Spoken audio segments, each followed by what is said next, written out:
Hear that? Believe it or not, summer is just around the corner.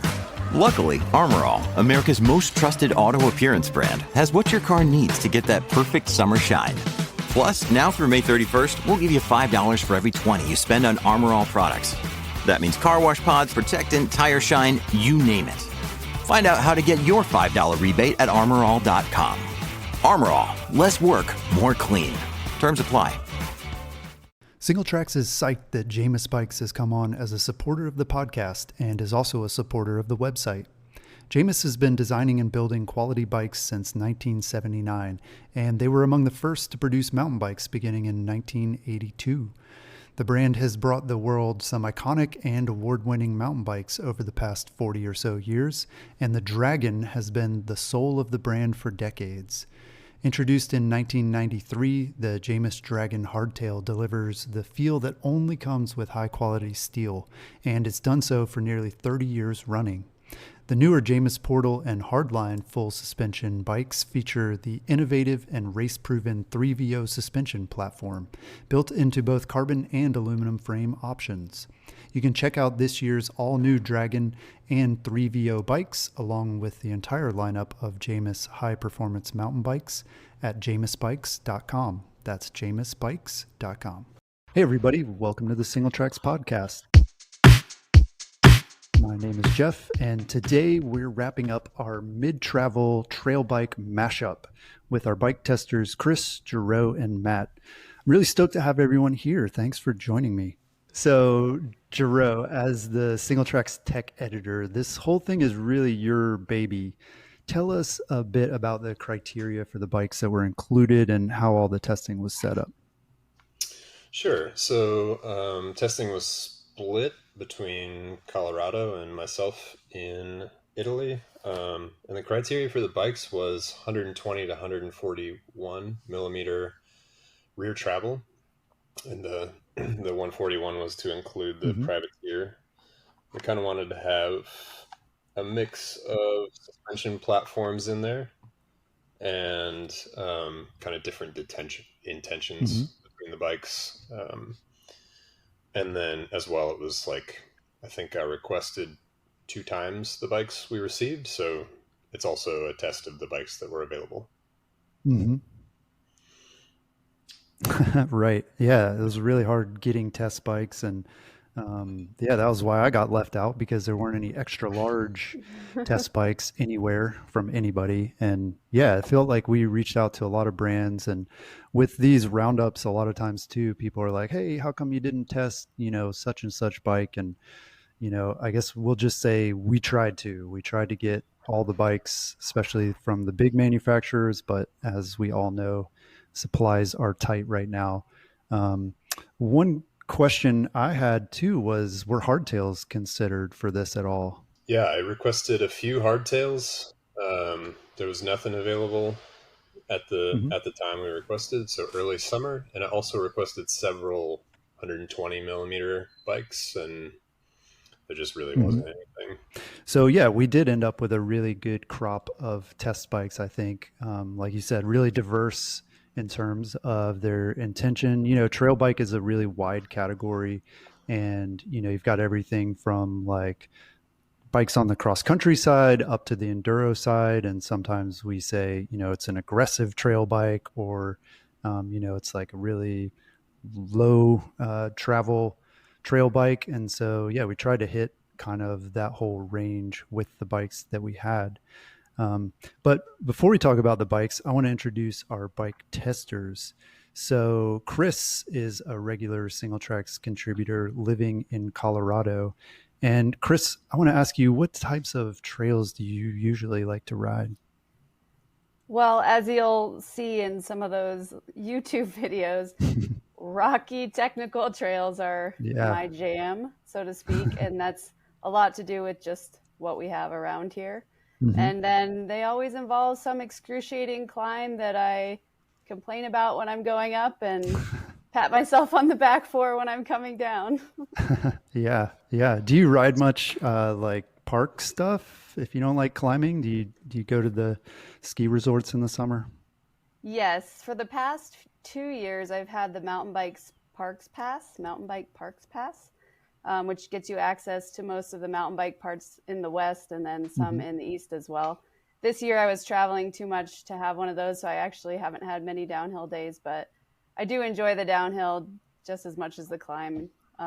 Normally I really like to earn it, so to speak, an old school kind of theory. So yeah, that's cool. Well, you also did a lot of traveling with bikes this summer. Did you get to take any of the test bikes out with you, or did you do all the testing in Colorado? I did. I actually took the Canfield Tilt to Copper Harbor, Michigan for a week. And it was, aside from being very wide bars on that particular build, it was great. I loved it. So, I got to travel with one. Most of the riding was here in Colorado. Okay, cool. And yeah, you mentioned the Canfield Tilt, and then you tested 2 other bikes, right? Yes, I did the Ibiz Ripley and the Norco Optic. Awesome. Yeah. And what was really cool is this is one of the first times that we've been able to have multiple testers on the same bike. So you and Matt, I believe, tested all 3 of those. And yeah, it was kind of tough this year because this was like kind of a virtual test thing, but fortunately you and Matt are close by. And so, yeah, that was really cool to see. Yep. It was fun. So speaking of Matt, Matt is our features editor and obviously a longtime Single Tracks product reviewer. Matt, which bikes did you test and where did you ride them this summer? So the same 3 that Chris tested, which would be the Norco Optic, the Ibis Ripley AF, and the Canfield Tilt, and then the Pivot Trail 429 and the Privateer 141. So yeah, a pretty wide array of trail bikes. Yeah. You had 5 bikes. So yeah, you got to test the most of them. And again, it was like a supply thing, mainly, I think. You're the right size and you're in the US where we're able to get bikes a little easier than to Gerow. So where did you get to ride all these bikes? Mostly around Colorado, kind of same trails that Chris is on. I did take the Privateer out to Wyoming and then Park City for a couple days. So I think that was the most traveled bike that I had. Except, cool. Yeah, Chris took the Canfield out to Michigan. But other than that, the Privateer saw the most travel. So yeah, cool. And then Gerow, obviously you tested the bikes that you could get your hands on this year. Tell us which bikes you rode and where you got to ride them. Yeah, so I live in Turin, Italy, and I tested all 3 of the bikes here. The Specialized Stump Jumper was the S-Works build, and then the Starling Murmur, and that was the Enduro Murmur, which the difference is that it has a 160 fork instead of 140. Then the Vitus Escarpe, which is a 140, 150 millimeter bike. And to back up the Stump Jumper is the 130, 140 millimeter bike. So I tested all 3 of them here. And then the Vitus and the Starling, both I took out of town, like took into the Alps and did some different, like I actually carried both of those bikes on my back a couple times and did some long, kind of more free ride kind of riding and some cool stuff like that. The Stump Jumper, I didn't take out of town. It was really well suited to local trails and didn't make a whole lot of sense to go push harder on gnarlier trails. So the other 2 bikes were kind of better suited for that. Yeah. What made you pick the Starling Murmur Enduro versus the trail? Was that like a personal preference or was that like what was available or what was kind of the thinking on that one? That's what they had actually. I mean, they had an Öhlins coil fork hanging around that was 160 and they put that on it. So I was like, I'll take whatever you got in my size. Yeah. And that was what they had in terms of test bikes. Makes sense. Well, I noticed too, you mentioned that the Stump Jumper that you tested was the S-Works edition, and we've already gotten comments. It was either on YouTube or on the review itself. Somebody was pointing out that Specialized likes to do that with these review tests. They like to send out their like top of the line bike. Are you used to riding like that kind of build? Like, did that impress you, or what do you think about testing such a expensive bike? No, I would say I'm not used to riding a bike that fancy. I mean, I think that thing is like 10 grand retail, and it's, yeah, Yeah. Kashima coated electric shifting, like, yeah, super, super cool and fun to play with, but it's not a bike I would buy. So it's not the bike I would Hmm. typically request. But again, I just asked for whatever stump jumper they had in my size and they Yeah. sent it to me. So it was the only bike they had. It wasn't necessarily, I don't know that it was necessarily like them trying to push their highest level model, but it was really cool to ride a bike that light and that kind of fancy, out of my price range, which was a fun experience. Hmm. Yeah. Yeah. Maybe Yeah. they just couldn't find a buyer for it yet. Right. You Right. don't know anybody else who wants this, so you can try it. Yeah. Yeah. And if we have time, I definitely want to hear about what it's like with the wireless shifting and everything, because it's not something that I've tried, at least the SRAM version of it. So that's Mhm. cool that you got to test that. So now I want to ask everybody about their favorite bike that they tested and why. And I think I'm going to start again with Chris. You tested three bikes. It was the Canfield Tilt, the Ibis Ripley, and the Norco Optic. Which one of those was your favorite, Chris? Honestly, it was a toss up between the Ripley and the Tilt, the Hmm. Canfield Tilt. And I will say the Ripley, for one, I'm slightly biased. I own an Ibis Rip Mo, so I Mm-hmm. was very excited to try it, and just based on the fact that it's sexier looking than the Canfield, which I know it doesn't make a difference in the performance, but to me, I like a bike that looks really fast and Mm-hmm. precision as well.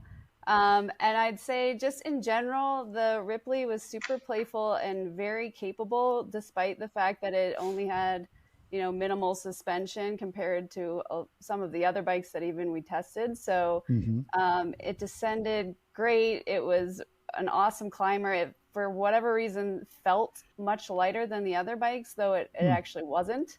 Mm-hmm. Um, but close second was the Canfield. Descended awesome. I love that it comes with shorter cranks. That's like a huge thing that I always switch out on my personal bikes, and I Mm-hmm. can't even articulate exactly why, other than it feels more efficient to me. It feels like my knees don't hurt, and I'm not hitting rocks where I shouldn't be, and stuff like that. So Ripley over Canfield, but very close. Hmm. Yeah, interesting. And are both of those aluminum bikes? Is that right? Yes, yes, Yeah, and they both came interesting. in around 32 pounds. So I mean, give or take a little bit. But honestly, the Ripley just felt like a butterfly going uphill, just super light. And I didn't feel like I lost anything going downhill either. So, I mean, I think I could ride that on not all, but most of the chunky trails around this area anyway. Hmm. Interesting. Cool. Yeah, and you mentioned that maybe the Ripley has an edge because it looks better. I know that was like a point that you and Matt both made about the Canfield bike. I mean, it's like printer paper white with Yeah. black lettering, like, it just came right off the laser jet printer. I mean, what is it about that you guys weren't into, or yeah, I mean, does that matter? Does that like factor into how the bike feels or rides? Um, I both of us, I think, couldn't quite articulate why we didn't love the visual aspect of the tilt. Mm-hmm. I think it's because the font of the logo, honestly, and I'm not sure why. It just says I'm an older bike, and it's not it's not exciting. So when if I were to walk into a bike shop and I saw an Ibis sitting next to a Canfield, I wouldn't even look at the Canfield because the Ibis frames are just so sleek. And it Yeah. does, that aluminum. It was very obvious where the seams were on the Canfield, so you could Hmm. see the welding. especially with that white color. The white Mm-hmm. color itself didn't bother me a whole lot. I think it was specifically the logo for Yeah. me. I don't know about Matt. Interesting. Yeah, it's just uh, I mean, the frame design and aesthetic, it really just stands out from the other bikes and not, you know, Chris and I had our own opinions, but also it was something that a lot of other people noticed and talked about when they talked about the bike. Mm-hmm. Um, yeah, and I think part of it probably is the branding. The tubing is a little bit chunky, and with like the CBF platform, it just kind of creates like a busy looking center and rear end, maybe. Hmm. Um, yeah, I think it's definitely like distinctive from the other bikes that we had around. And in like on that same point, you know, if you're spending a lot of money on a bike, like you want to be 100% stoked on like the way it looks and say, Mm-hmm. yes, this bike looks badass. I want to show it off to everybody. And I don't think like everybody was necessarily sold on the way that the tilt looked. But again, like that's subjective. So some people could love it and others Right. not. But yeah, it was definitely distinct from the other bikes we had around. Yeah. Yeah. That's interesting. And I'm glad you guys bring it up because, for one, a lot of mountain bikers, we like to say like, oh, I don't care what it looks like, just as long as it rides well. But, I think for a lot of us, like we're not being honest with ourselves. And, Yeah. I was talking to Joe from Starling on the podcast a couple weeks ago, and he was talking about ride feel, and he was saying how, like, to him, part of ride feel is not just like how it feels, like your sensory touch, but also like how it sounds, and I think that even extends to like how the bike looks, and if it doesn't look good, if you're not stoked with how it looks, like that does affect the ride feel, like whether we're you know whether we recognize it or not. So yeah, that's a really interesting observation. So Matt, you tested those same bikes as Chris plus a couple of other ones. So I'm interested to hear which bike was your favorite. Yeah, I have a tough time with this question too. I know which two were not my favorite. Okay. Um, and it was not the Pivot Trail 429, and it was not the Norco Optic. Okay. Um, I really liked the Tilt because it was like to me that felt like the most well-rounded of the bunch, and that Mm-hmm. there's so many different like technical climbs that I cleared for the first time on that bike. Hmm. And yeah, I think for like a really aggressive trail bike, I don't know, to me it stands out as being like a really excellent climber, and like I wouldn't really necessarily praise a lot of bikes that um, I deem as aggressive trail bike, and I'm like, oh my gosh, I can climb like crazy on this thing. Yeah. But the Ripley AF was super fun too. For all the points that Chris had mentioned, it was great to climb on. It was really fun going downhill, and definitely way more capable than a 120 mil travel bike would normally Mm-hmm. feel. And then the Privateer 141 also that thing was like my least favorite going uphill because Mm-hmm. it's heavy. But yeah, it was probably like the fastest bike I rode all summer. Like I just felt huge confidence increase on it. Felt really, really stable on a lot of trails that can usually shake your confidence on. Yeah. So that thing it was a ton of fun going downhill, and an amazing value. Yeah. Yeah, for sure.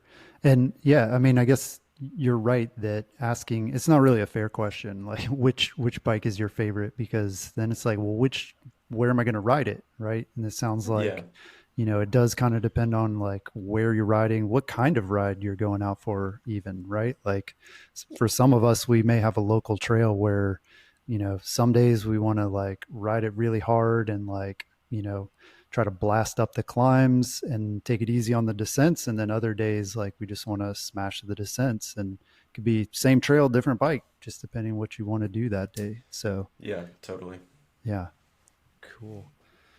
All right, Gerow. So, which was your favorite of the three you tested? So, that was the Stump Jumper, the Starling Murmur, and the Vetus Escarpe. Actually, we don't know how to say it. We went back and forth on that one. Uh, but yeah, which was your favorite? So I, I think rather than favorite, I would say the bike of the three that fits best with my riding style and trails was the Starling Mm-hmm. Murmur Enduro for a few reasons. Okay. I think actually the longer travel like wasn't necessarily the main thing. The geometry on that bike is really nice, and I think that makes probably a bigger Mm-hmm. difference than the extra 2 centimeters of fork travel. Um, it's a super simple single pivot that still climbs really well, even with the coil shock, like surprisingly well. It's not that heavy. I actually didn't weigh Mm. it, and it wouldn't matter that much if I did because all the parts on it were mine. So it's not a bike you would buy from Starling anyway.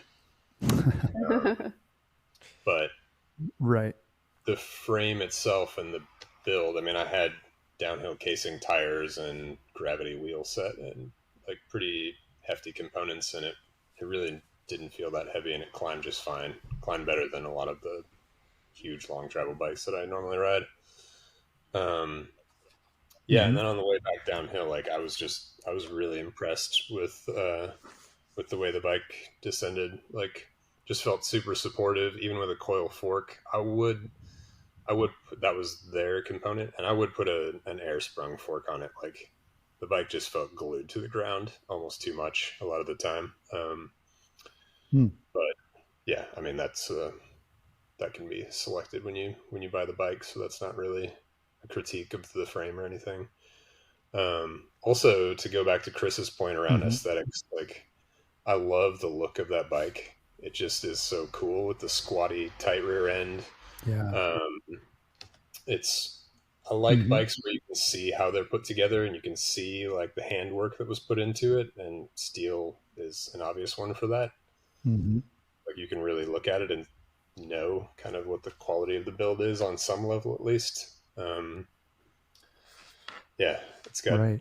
good mud clearance, obviously, like from the UK should be. Um, yeah, it's just kind of seems like a great bike made to do kind of everything, and it felt looking at the overall build of it, the build of the frame itself, that it's not designed to be like upgraded every 2 years or every year or whatever. Like it's a bike that you buy because you love that bike and you want to keep it for a Mm-hmm. while. And there's nothing super extreme about the geometry, but there's also nothing that needed to be changed. Like it's just a super sweet bike. So yeah, I think that would be my top pick. Yeah. Yeah, that's cool. Yeah. And so, I mean, it sounds like part of your um, love for this bike, maybe not love, we'll just call it like for this bike, is the fact that it's a steel bike. I mean, that was unusual, the only one in the test. And actually, here in the US, we don't see a lot of steel full suspension bikes. Do you think that was a big factor in it? Would you like to see more steel trail bikes? Um, I think steel full suspension bikes are for a certain crowd of people who want like a particular bike that not everybody else has. Mm-hmm. Like maybe it could be Mm-hmm. said that everybody could enjoy a Santa Cruz because it's an amazing bike, but not everybody wants to show up to the trail with the same bike. So I think Mm-hmm. this is a bike for somebody who wants something a little special and something that stands out a bit. Right. And it really does. It stands out in the way that it rides. It stands out in the way that it looks. Like I had a bunch of friends who were like, "What is that? What is that old bike you're riding?" Like they're making fun of it because the tubes on the rear end are pretty narrow, and on the front end, I mean, if you set it next to a carbon bike and you haven't looked at a lot of steel full suspension bikes, it looks a little funky. I guess it looks like you're riding a hardtail that's chopped in Mm-hmm. half. So Yeah. yeah, it was a head scratcher for some people, and I just think it's not for everybody. But if you're like me and you want a bike that not everybody else has, it's a really good one to check out. Yeah. Yeah. Yeah. Really cool looking bike. Super unique for sure. So now I want to ask about any surprises that you guys came up with while testing bikes this summer. And Matt, since you tested the most bikes, I'm going to start with you. What surprises did you run into? Were there any like preconceived notions you had going into it that were kind of busted, or what stood out to you? Hmm. Yeah, I would say, you know, price and value, I think, were an interesting thing to look at throughout all the bikes we had on this side. Mm-hmm. Both the Privateer and the Ibis Ripley AF were both 4 grand. Mm-hmm. Um, and those are really good bikes for 4 grand. I know when I started mountain biking, like it's like this evaluation of value over time, to where the more you get into it, the more money you're willing to spend and dump into your Right. passion and whatnot. And so 4 grand is still like a pretty big leap, I think, for a lot of people. Like they're probably going to have ridden for at least like a few years before they spend that much money on a bike. Mm-hmm. But with those two bikes in particular, like you get a lot of value out of it. You get really, really good parts on both of them. I'd say probably better parts on the Privateer because it's direct to consumer, Mm-hmm. but still none of the components really change the ride quality that much on the Ibis Ripley, I would say.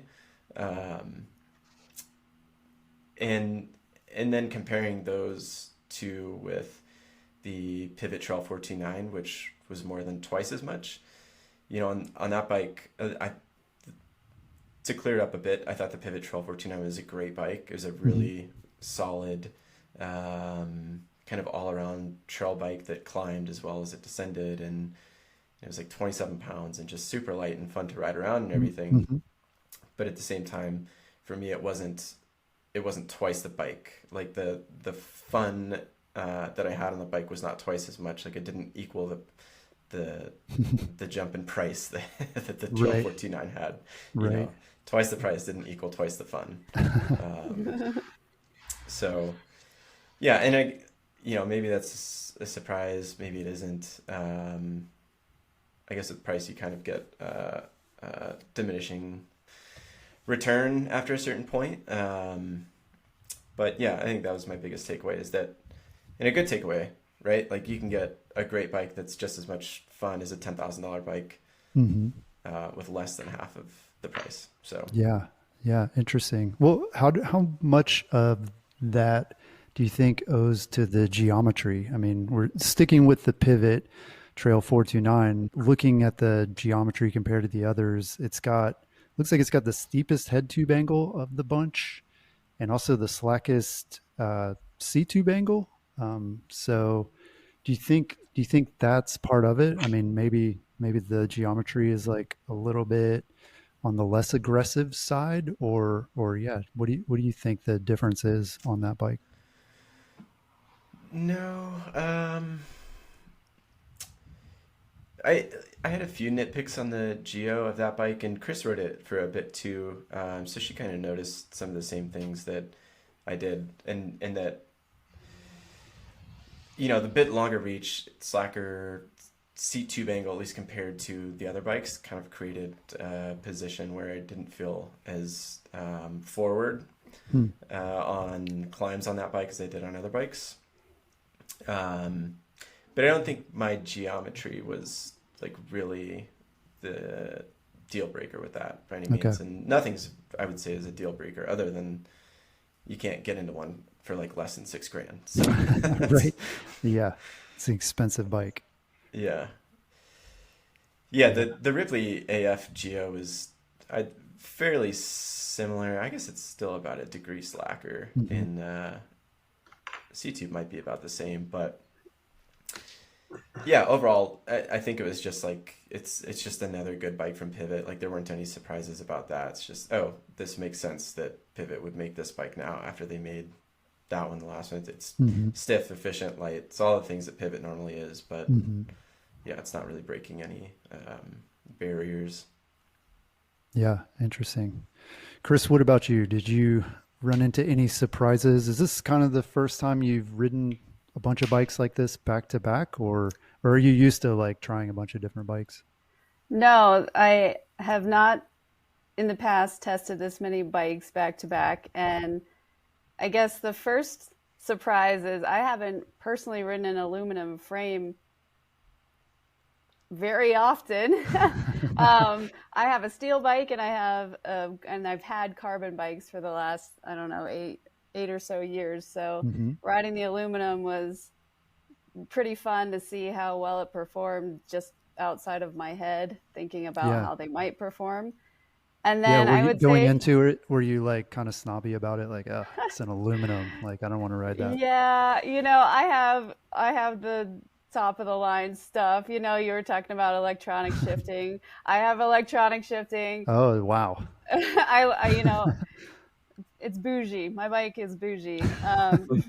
So these bikes were like a step down for you. Okay. I'm getting a good I picture don't here say a now. step down. Honestly, to Matt's point, I told him this many times when we were out riding. I would switch that Ripley right now for my Ritmo, just straight up. Wow. So Wow. that's how much I liked that bike. And same with the Canfield. I even inquired about like how long are these, out till, because I would Yeah. love to have another bike, and it's a Yeah. really fun bike. So, and then I guess the other thing that surprised me is absolutely no one, not one single person that I talked to that was a mountain biker had heard of a Canfield. And it's Really? made here locally, I mean, somewhat locally. So I thought that was a really big surprise. I mean, I would expect if you hadn't heard of a Privateer yet or some of the bike Hmm. brands that Gerow's been riding, because they probably aren't sold here a whole lot, but Hmm. I think Canfield's been around for a while, so Yeah. it was surprising that no one had heard of it.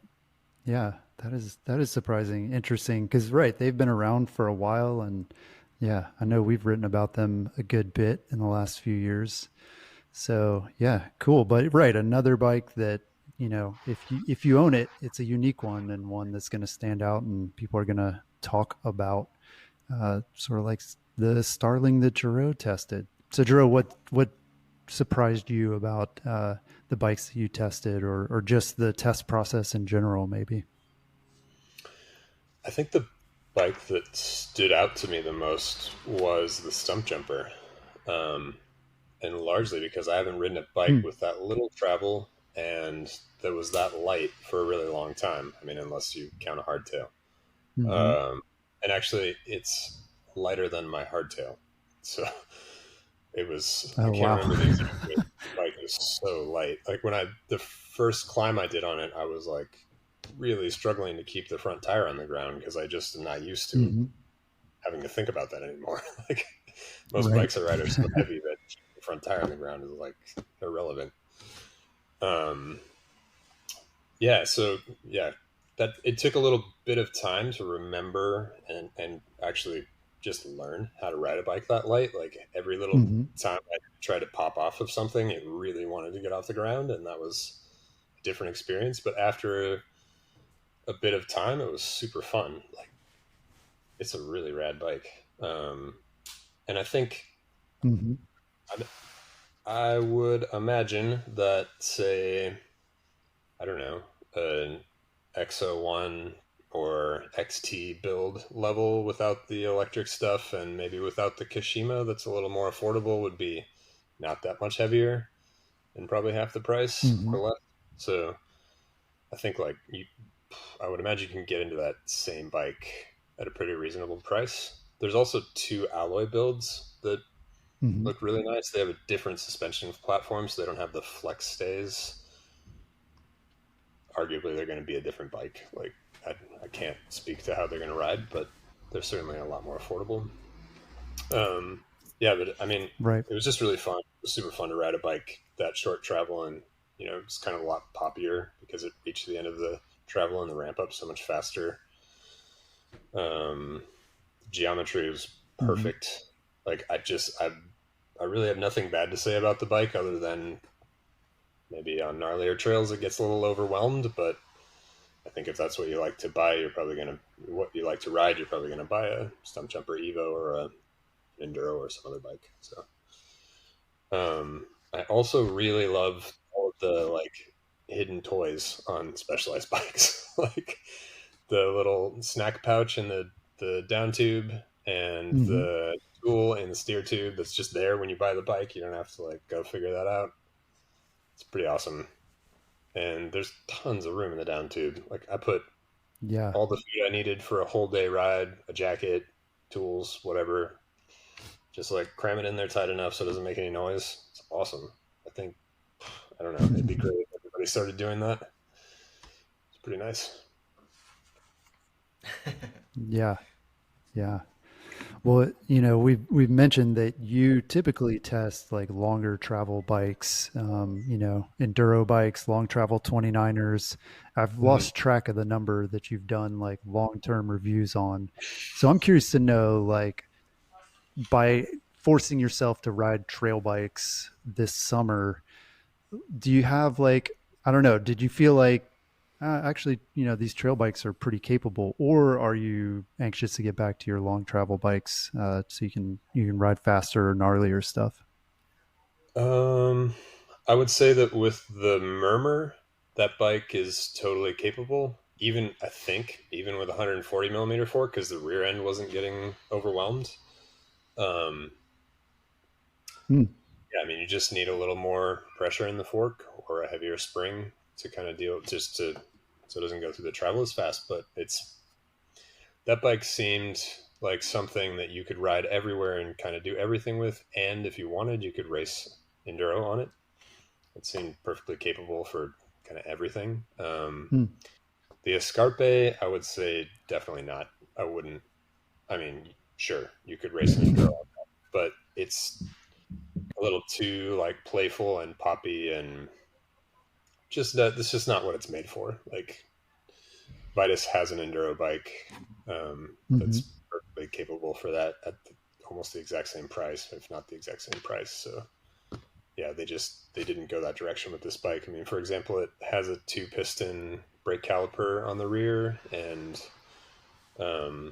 just the feel of it. It's a little lighter. It's a little shorter in the reach and the rear end. Like it's just a play bike. It's for having fun and I don't know, maybe call it an all mountain bike, I guess. But yeah, it's kind of for doing everything.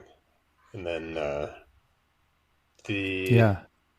so that one was super fun and didn't necessarily make me want to go get on longer travel bikes, but I wouldn't, if I owned it, I wouldn't take it, to the park. Probably I would take a different bike, longer travel bike. And the same with the S-Works stump jumper. I mean, I definitely wouldn't take that bike to the park, at least not the bike parks that I go to around here. Maybe something super smooth and buff and you wouldn't want to scratch the paint on that thing. Yeah. I'd be afraid I'd break something on the S-Works at the bike park. Right. Yeah. Yep. So looking at these bikes, there is a wide price range. It looks like the cheapest one we tested is like $3,300 for a full build. And then obviously the S-Works is at the top, over $10,000. So I'm curious to know from each of you which bike you think offers the best value. And obviously we're not talking about like what was the cheapest one you tested, but like which one are you getting the most for your money on? And Chris, I'll start with you. Which one do you think is the best value for folks who want to get the biggest bang for their buck? So I only tested the 3, the Norco Optic, the Ripley, and the Canfield Tilt. I haven't talked much about the Norco because for where I ride, that's not a great bike for this region. So unfortunately, that's not even in the running. And I know that the Ibis hovers around 4,000 and the Canfield hovers around 5. But I am going to choose the Canfield for this region. So for where I'm riding or what I like to ride, and just overall value, I think it's awesome that you can beef up the fork to 150 if you want to, that the rear shock can be switched between 125 and 138. Although I mentioned in our review that I probably would never put it down to 125, but there's a lot of adjustments that can be made to that bike as well. So that with the Cane Interesting. Creek suspension, there's tons of adjustment in the rear. So I think that's the best overall bike if you want to have just one bike. And I Mm-hmm. really honestly like around 140. I think 140 for anywhere that's chunky in the front is capable enough for everything. And this bike was just such an exceptional climber, and that's what we do a lot here. Mm-hmm. So for me, it's the Canfield. Okay, cool. Yeah, that's a good point too. That, considering upgradability and just adjustability too, because if you can keep a bike an extra year or two longer than say another bike you're comparing it to, you're gonna get your money's worth on that for sure. So that's a really good point. Matt, you tested the same bikes as Chris plus a couple others. So you agree? Is the Canfield going to be the best value of the ones you tried, or do you think there's a different one? I think it was really good, because yeah, I mean obviously it's 1,000 more than the Ibis and the Privateer. Mm-hmm. With that 1,000, you get Cane Creek suspension, which is really sweet, and a SRAM GX drivetrain, and decent aluminum wheels too. With Spank hubs, you get really good engagement. The Canfield rims felt really good too. Mm-hmm. I think like the only, and they weren't bad at all. Maybe the only, I wouldn't even call it a weak point. The only thing that could be upgraded on that to be a little bit better would be the TRP slate brakes. Mm-hmm. They could be a little bit more powerful for the bike, but yeah, they weren't like a really limiting factor or anything. Mm-hmm. I would say, yeah, out of the five that I had, probably the best value would be the Privateer 141, Mm-hmm. because it's 4,000 and you get a Fox 36 with a Grip 2 damper. It's not Kashima, but who cares? You get hunt wheels, great engagement, strong wheels, Magura 4-piston brakes, a 1-up dropper post. So like no like skimpy or budget products on the bike at all. Like Shimano SLX, but I wouldn't even call that like a skimpy or budget product. Yeah, it's still works 12 great. speed, right? Yeah, and I mean it's quick, it's reliable, it's not XT fast or snappy, but yeah, there's no hangups on it at all. So Mm-hmm. yeah, I think just because of the suspension, the brakes, the wheels you get with it, I think the 141 would probably be the best value. Like I think you get the most for your money with that bike. Mm. Yeah. I've heard a lot of good things about the Hunt wheels, and actually, I didn't realize that they share the same parent company with Privateer. So, it seems like they're going for the same kind of idea of like, good products at a reasonable price that are going to be pretty durable and stand up to some pretty hard riding. Yeah, definitely. They fit in pretty well with that bike. Yeah. So, Gerow, what about you? Which one do you think offers the best value? The Starling Murmur actually that's a hard one to price because they only sell it as a frame, right? And the frame is like 2,500 ish. So, Yeah. yeah. Yeah. So it depends on what you want to put on it. I mean, Mm-hmm. I guess I would say the Vitus is probably the best deal in terms of, I can't remember exactly what the price is, but that Mm-hmm. bike is really affordable and the build really doesn't need to be upgraded. Like there's stuff that you could swap out. The dropper could be Mm-hmm. longer depending on your leg length, some different things like that. But the things that could be upgraded fit the intentions of the bike, so they also don't need to be. Um, the geometry is good. Like, yeah, it's just especially for an entry level bike, or just for somebody who doesn't have a ton of money. Like, I think that bike is the way to go. It's got really good Yeah. brakes. I think they're SLX. Didn't have any problems with them. Actually, didn't have any problems with anything on that bike. Like, it just worked super well.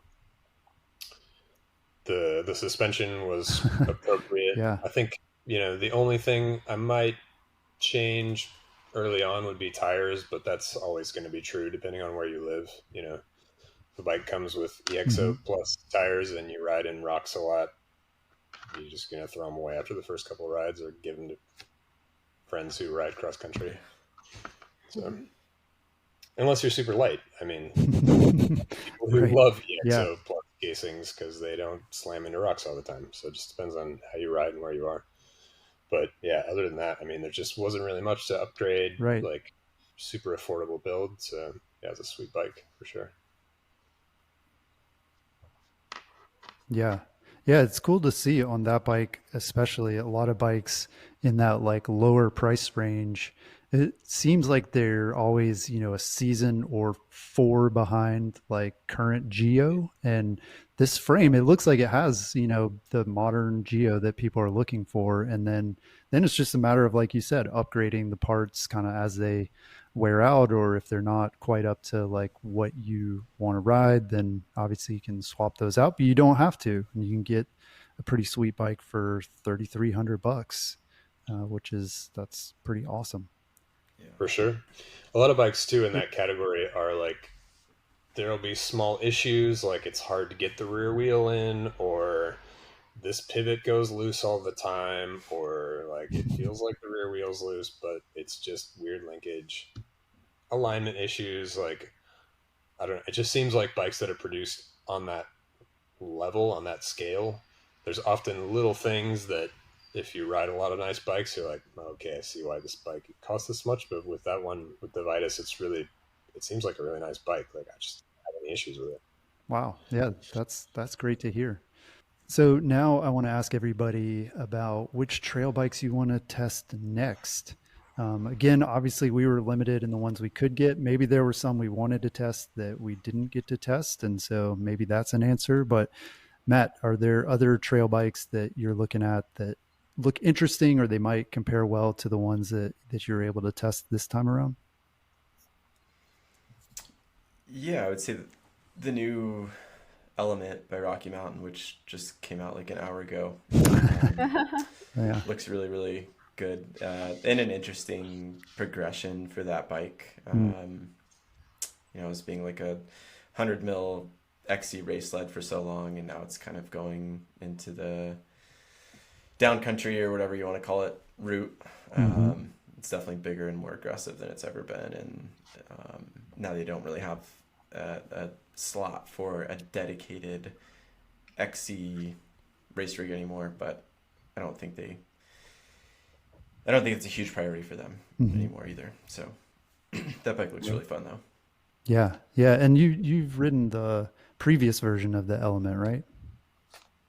I have not, no. Oh, okay. Yeah. Interesting. And yeah, I noticed too, you use the word downcountry, which I think that's not a word you normally like to use, or is that category okay? Like, because we didn't use it at all. Yeah, it's just the most well-known moniker for what that is at this current time. Right. Yeah. Yeah. I have to agree that, I mean, we need a word. So I'm not saying we don't need a word, but yeah, it is a weird one because it's like a cross-country bike for downhill. Like, yeah, we're kind of trying to span a little bit too much. We're reaching too much there. But yeah, that definitely looks like a cool bike to test. And one that I think, yeah, we were close to getting one, but yeah, it didn't quite work out with the timing. And it's kind of been what a lot of the lower travel trail bikes that we got in have sort of fit into, like the Ibis Ripley, the Pivot 12429. The Norco Optic is almost like a big downcountry bike. But yeah, it's like any more, like the really short travel bikes are not XC bikes necessarily. Yeah. Yeah. Interesting. Well, Chris, again, like Gerow, you tend to ride more longer travel bikes. So are you done with trail bikes, or are there other ones that you're like, oh, I'd actually like to try out some other ones? Yeah, I actually just have to go to Matt's house and steal his bike out of his garage. Just see what he's got. So I would love to test his bike, the Revel Rascal, just because I really like that suspension platform from Camfield on there. Matt, you know the technical name for that. And then CBF, yeah. CBF, yeah. I always forget the acronym. So that one I would love to. And then I was going to say the Rocky Mountain Instinct, because I didn't know that the Element came out an hour ago. But I've ridden a few Rocky Mountains in the past, and I really liked how they ride, especially in that mid-travel range. So I would actually be interested to start testing shorter travel bikes in general. So something around 130, 140, just because 160 sometimes is a bit much, you know? Yeah. Yep. For sure. Cool. What about you, Gerow? You done with the trail bikes, or are there other cool ones that we didn't get this time you hope we can get to next time? There's definitely a few others I'd like to check out. The Forbidden Druid, I think it's 130 or 135 rear travel. That bike, I mean, people have been racing the EWS on it for the last couple of years. It's been like the shortest travel enduro bike that I know of, anyway. Yeah, it's got a high pivot and either pulley and all the other words that people want to put on bikes right now. So, but it was around kind of before that was the way to be. So I really love to check it out and just see how that bike rides. I would imagine they're going to have a new version of it sometime in the not so distant future, since they came out with their longer travel bike a little bit ago. So we'll see. Or maybe they're focusing on a downhill bike. But anyway, I'd love to check that thing out. The Transition Spur. It's another bike with flex stays, and I think it's 120 millimeters of travel. It's the lightest bike they've made so far, so it'd be cool to check out, like a light XC light trail down country fill in the blank bike from a gravity company. Seems pretty sweet. Right. And then just more hardtails. I think it'd be really fun to do a similar roundup with hardtails because of a lot of things, but material and geometry can really make such a big difference with hardtails. There's less fudge room with rear suspension, than there is with rear suspension. So I think that could be a lot of fun if we were able to get together and just check out like a big pile of hardtails. It'd be sweet. Yeah, for sure. Yeah, and that's, by the way, that's kind of what I've been testing this summer, just as we could get our hands on bikes, but none of the hardtails I tested really felt like they fit with these trail bikes. There are certainly hardcore hardtails, but yeah, I would love to do that as well. Try out a bunch of hardtails, and yeah, there's just such a variety of them as well. So that could be a really cool one. I'm jealous, just looking at the list of bikes that you guys tested this summer. The Ibis is definitely on my list. The Ripley, I rode the carbon version of it a couple years ago, and that was one of my favorite trail bikes that I've ridden in a while. And so yeah, it would be great to see how the aluminum version compares to that. And then yeah, the Privateer looks cool. The Starling Murmur, man, I would love to try like a steel full suspension trail bike like that. I think that would be a lot of fun. So yeah, so many bikes, so little time, but hopefully things will improve in terms of the industry supply and stuff. And, hopefully too, with this crop of test bikes, if people are getting excited about these bikes we're talking about and saying, oh yeah, I want to buy one of those, hopefully they'll be able to find them soonish. That this wasn't all in vain. But I want to ask one final question of everyone, and just see, what advice do you have for riders who are looking at buying a trail bike in the next year or two, assuming they can get one? Or maybe that's your advice, is just buy whatever you can get because they're going to be impossible to find. But Chris, what do you think? What advice would you give folks looking to buy a new trail bike? Actually, that was definitely my advice. Buy one now. Buy the exact one you want now, so you get it by 2022. Yeah. At some point. But in addition to that, I would say we've all kind of talked about these bikes perform best on the terrain that we have, or we seem to like certain ones that perform well on that type of terrain. So, to anyone looking to buy a trail bike, just as a general rule of thumb, think about where you ride the most often and what would be the most useful on those trails and the most fun, because sometimes it's awesome to have 160 in the front, but if you never ride anything that necessitates that, it's actually not as fun as maybe a bike that had less travel. So I mean, my number one advice is buy it now, but you can build up the bikes now, you just won't get it for a year and a half, but at least you'll have exactly what you want, and it's coming. But the longer you wait, like, it just keeps getting pushed out and out and out, so it's really difficult. Yeah. And that's an awesome point to make, is that, we can tell you like what bikes we like the best and the ones we think were our favorites, but that's just us, right? Like, you got to buy the bike that makes sense for the way you ride and the trails you ride and that kind of thing. And I think maybe sometimes people lose sight of that and say, whoa, well, Single Track said this one's the best, so that's the one I need. But everybody's different, and we're always happy to answer those kind of questions and to ask questions, right? Like, people ask us all the time, which trail bike should I get? And the response is always a list of questions from us saying, like, where do you ride? How do you ride? Like, how tall are you? All those questions play into it. And so, yeah, if you need help with that, for sure, post on the Single Tracks forums, and some of us can weigh in, and we also have a number of folks in the community who are always enjoy answering those types of questions. But Matt, what about you? What's your advice for riders looking to buy a new trail bike?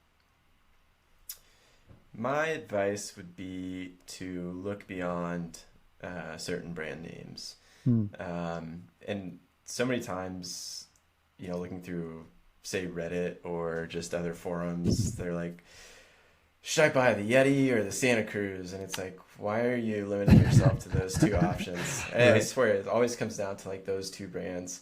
But yeah, if you look at, what we thought of the Canfield or the Privateer or the Starling, like these really lesser known companies that obviously don't have the money to kind of like throw their image around as heavily as other brands. But yeah, every engineer and the group of people like behind those smaller brands are just as invested in mountain biking as any other brand, and can make really, really great bikes too. So yeah, I think just kind of look beyond like your own preconceived notions of a lot of these bigger brands and consider some of the smaller ones out there. Also, you might find better availability with some of these brands too. Right. Yeah, that's a good point. And yeah, I mean, obviously we didn't have Santa Cruz or Yeti in our test, and I don't know the exact story. I'm sure we reached out to them and it didn't happen, but yes, we tried. But the point is that these other brands, a lot of times they are able to be more responsive and able to accommodate, what you're looking to do. And like Matt said, they may even have bikes because nobody's thinking about them. And so, yeah, that's a really good point. What about you, Gerow? What are you going to tell people who are asking you about buying a new trail bike in the next year or two? Wait. I really think if you don't need a bike right now, there's a good chance, I guess, this is advice I would give to a friend, or advice that I would, because I guess I've thought through this myself, because I don't really have my own bike at the moment. So like, what should I do? And I just think it's, for me personally, not the time to buy a bike. Like, I'd rather just wait until there's a selection in stock and I can really like go check those bikes out and get an idea of what I want, maybe even test ride them. Companies have test days again. Pandemic's a little less nutty. Like, just having the opportunity to have more choice and what's in stock and get the color and the build you want and all that stuff. Like, I don't know, I guess I just want to make sure to get the bike that I actually want. And so that's probably not going to be in stock right now. If I or my friend I'm giving advice to didn't have to have that bike right now, I would say just wait, like chill out for another year and hopefully things will catch up. Yeah. Yeah. Ride the bike you got. Yeah. Yeah. That's it. That's always the advice that I like to give people is, like you said, test as many bikes as you can, demo them. It's not enough to just read the reviews. We want you to read the reviews and watch the videos that we produce, but at the end of the day, like, you need to get your butt on a saddle and try the bikes that you're considering. And demo days offer a great opportunity to do that. Like you said, they're kind of limited right now, but see what your bike shop has, borrow a friend's bike and test it out and see how it feels, because, there really is no substitute for that. And it's a big purchase for all of us, to buy a new bike. It's a lot of money and we don't want to make the wrong choice. And so getting as much information as you can, it's a smart move. And the other thing I want to mention too is, we test a lot of bikes, and I'm not the greatest rider out there. I'm sure a lot of our listeners are much more skilled at riding mountain bikes than me. You're probably not more skilled than Gerow or Chris or Matt, but there's a good chance you might be. Yeah, there's a good chance. Possibly. But the point is that, what we hope to bring to this is that we've ridden a lot of different bikes. And that's really all you need to do is ride a bunch of different bikes, and then you will know sort of more about these bikes. It's not about what somebody tells you, it's about what you've been able to experience. And so this whole thing, this has been really awesome, doing this roundup of trail bikes and being able to test these back to back, and hopefully all of you had a good time doing it, and hopefully next year we'll all be able to get together and do it in person. Yeah. That would be super sweet. Definitely. For sure. Well, thanks to everyone for taking the time to test these bikes and to write up your awesome reviews and take photos and make videos and all of that. For those who are listening and are just now hearing about this for the first time, you can find out more about all of these bikes at singletracks.com/MTM. And also check out our YouTube channel for the full reviews, including videos and photos of each of these bikes. And stay tuned, because we're going to be testing a lot more bikes in the coming months and years. And we'd love to hear from you as well. Let us know which bikes you'd like us to test next, and we'll do our best to try to get those in. That's all we've got this week. We'll talk to you again next week.